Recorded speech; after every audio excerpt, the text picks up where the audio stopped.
아름다운 여인의 가죽을 뒤집어쓰고 사람의 심장을 파먹는 악귀라 알려진 녹색 괴물이 있습니다.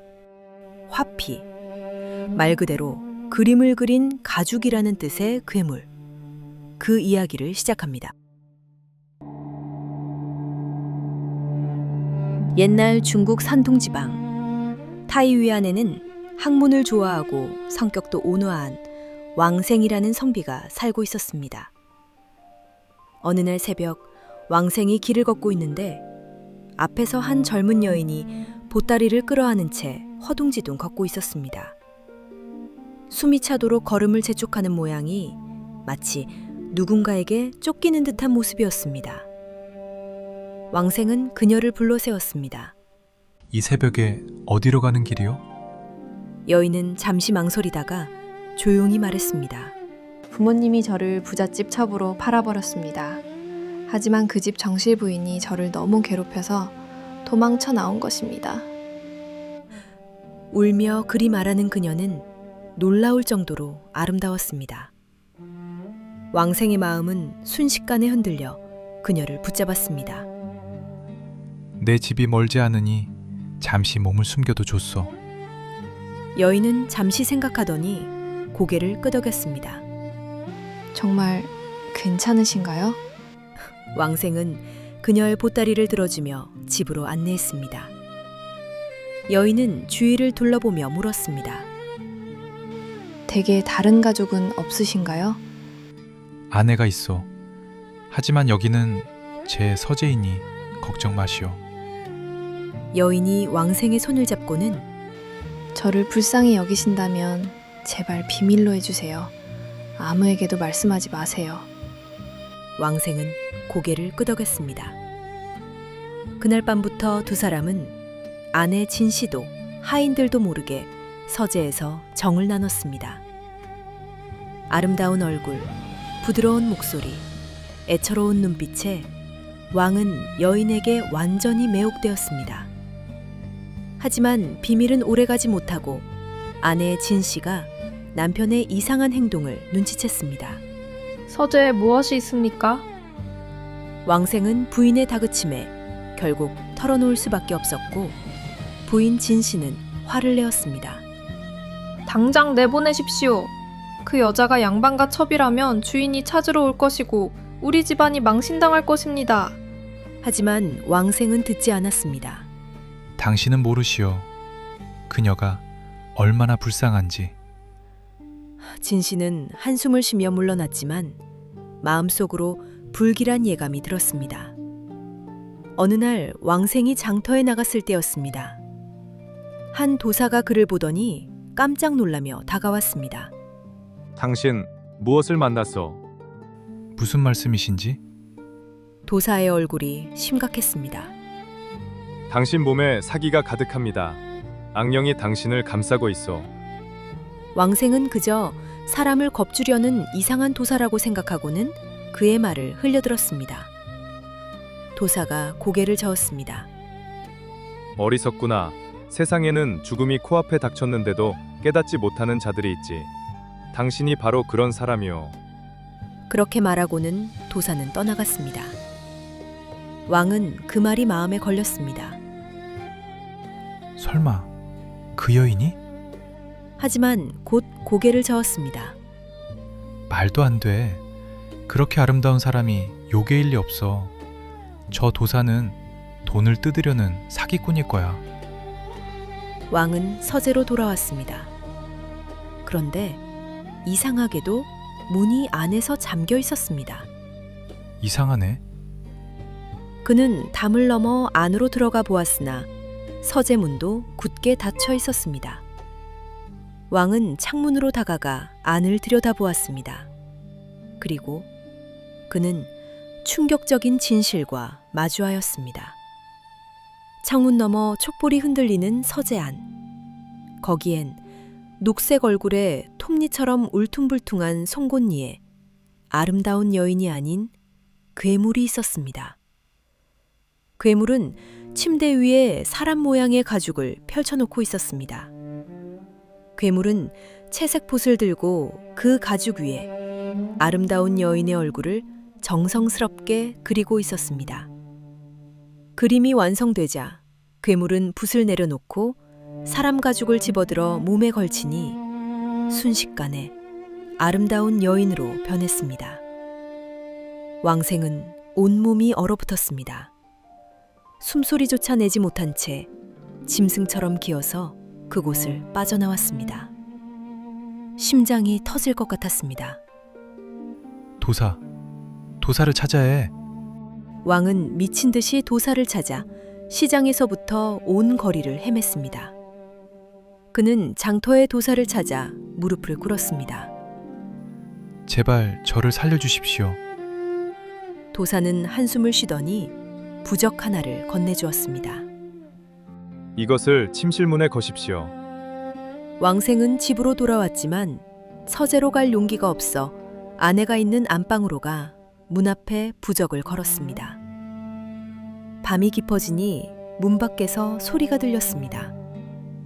왕은 두려워 차마 보지 못하고 아내에게 부탁했습니다. 당신이 좀 봐주시오. 아내 진씨가 문틈으로 밖을 내다보았습니다. 아름다운 그 여인이 서 있었습니다. 그녀는 부적을 보고는 이를 갈며 한참을 서 있다가 돌아갔습니다. 왕생은 안도의 숨을 쉬었습니다. 하지만 잠시 후 여인이 돌아오는 발소리가 들렸습니다. 이번에는 분노한 목소리로 외쳤습니다. 도사놈이 나를 겁주는구나. 하지만 내가 두려워할 줄 아느냐. 그녀는 부적을 찢어버리고 문을 부수고 들어왔습니다. 감히 도사의 부적 따위로 나를 막으려 들어? 네 심장을 내놔라. 왕생이 비명을 지르기도 전에 요괴는 그의 몸에서 심장을 꺼내내 들었습니다. 아! 진씨의 비명을 듣고 하인이 촛불을 들고 달려왔을 때 왕생은 이미 죽어 있었습니다. 왕생의 모습은 처참했으며 피가 사방에 튀어 있었고 괴물은 이미 사라진 뒤였습니다. 진씨는 공포에 떨며 울었지만 감히 소리조차 내지 못했습니다. 다음 날 아침 왕생의 동생 이랑이 급히 도사를 찾아갔습니다. 도사는 그 소식을 듣고 분노했습니다. 내가 불쌍히 여겼더니 감히 이런 짓을. 즉시 이랑과 함께 왕생의 집으로 갔으나 여인은 보이지 않았습니다. 도사가 고개를 들어 사방을 살폈습니다. 다행히 멀리 가지는 못했군. 남쪽 집은 누구 집인가? 제 집입니다. 이랑이 놀라며 대답했습니다. 지금 거기에 있다는 말입니까? 도사가 고개를 끄덕였습니다. 집에 가서 확인해 보시오. 모르는 사람이 찾아오지 않았는지. 이랑은 믿을 수 없다는 표정이었습니다. 이랑이 급히 집으로 달려갔습니다. 잠시 후 돌아왔을 때 그의 얼굴은 창백했습니다. 맞습니다. 아침에 한 노파가 찾아왔다고 합니다. 우리 집에서 일을 하고 싶다며 아내가 붙잡아 두었다고 합니다. 도사가 차갑게 웃었습니다. 바로 그것이오. 도사는 이랑의 집 마당 한가운데 섰습니다. 손에는 나무검을 들고 외쳤습니다. 요괴야, 정체를 드러내라. 방 안에서 누파가 나왔습니다. 얼굴이 창백하고 두려움에 떨며 문을 나서자마자 도망치려 했습니다. 하지만 도사가 재빨리 나무검으로 노파를 내리쳤습니다. 노파가 쓰러지는 순간 찢어지는 소리와 함께 노파의 몸에서 사람 가죽이 벗겨졌습니다. 그 아래에서 나타난 것은 녹색 피부의 흉측한 괴물이었습니다. 도사는 목검으로 요괴의 목을 베자 요괴의 몸은 짙은 검은 연기로 변해 바닥에 쌓이기 시작했습니다. 도사는 허리춤에서 표박을 꺼내어 마개를 열고 연기 위에 갖다 대자 순식간에 모든 연기가 표박 속으로 들어갔습니다. 그리고 바닥에 떨어진 사람 가죽을 집어들어 마치 두루마리 그림을 말듯이 돌돌 말아버렸습니다. 도사는 그것도 주머니에 넣고는 떠나려 했습니다. 아내 진씨는 도사에게 울며 매달렸습니다. 그때 진씨가 급히 달려와 무릎을 꿇고 애원했습니다. 도사님, 제발 남편을 살려주십시오. 도사가 고개를 저었습니다. 죄송하오. 저는 죽은 사람을 살릴 수 없어. 제발요, 제발. 진씨는 바닥에 엎드려 일어나지 않았습니다. 도사가 한참을 생각하더니 말했습니다. 내 도술로는 불가능하오. 장터에 가면 미친 거지 하나가 있는데 그 사람이 도울지도 모르오. 그에게 가서 애원하시오. 만약 그가 당신을 모욕하고 욕한다 해도 절대 화내지 마시오. 이랑도 그 거지를 알고 있었습니다. 둘은 도사에게 절하고 시장으로 향했습니다. 한 거지가 미친 듯이 노래를 부르며 돌아다니고 있었습니다. 코에서는 콧물이 석자나 흘러내렸고 온몸이 더러워서 가까이 가기조차 힘들었습니다. 진씨는 무릎을 꿇었습니다. 제발 남편을 살려주세요. 거지가 웃으며 말했습니다. 오호, 미인이 날 사랑하는구나. 제발 제 남편을 살려주십시오. 진씨가 울며 애원했습니다. 거지가 크게 웃었습니다. 남편? 세상에 남자가 한둘인가? 죽으면 죽는 거지 왜 살려? 다른 남자 만나면 되잖아. 제발요, 제발요.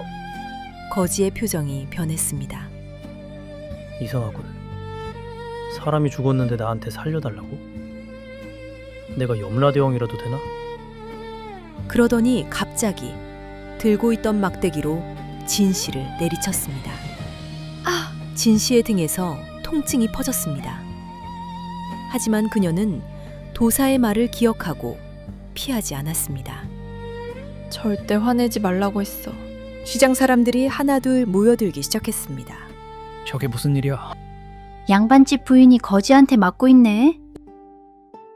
거지는 계속 진씨를 때리고 욕하고 비웃었습니다. 진씨는 꾹 참으며 계속 애원했습니다. 제발 남편을 살려주십시오. 그때였습니다. 거지가 갑자기 하고 기침을 했습니다. 입에서 작은 붉은 구슬 하나를 토해냈습니다. 이거 삼켜라. 진씨 얼굴이 새빨개졌습니다. 먹어. 너무나 수치스러웠습니다. 주위 사람들이 웅성거렸습니다.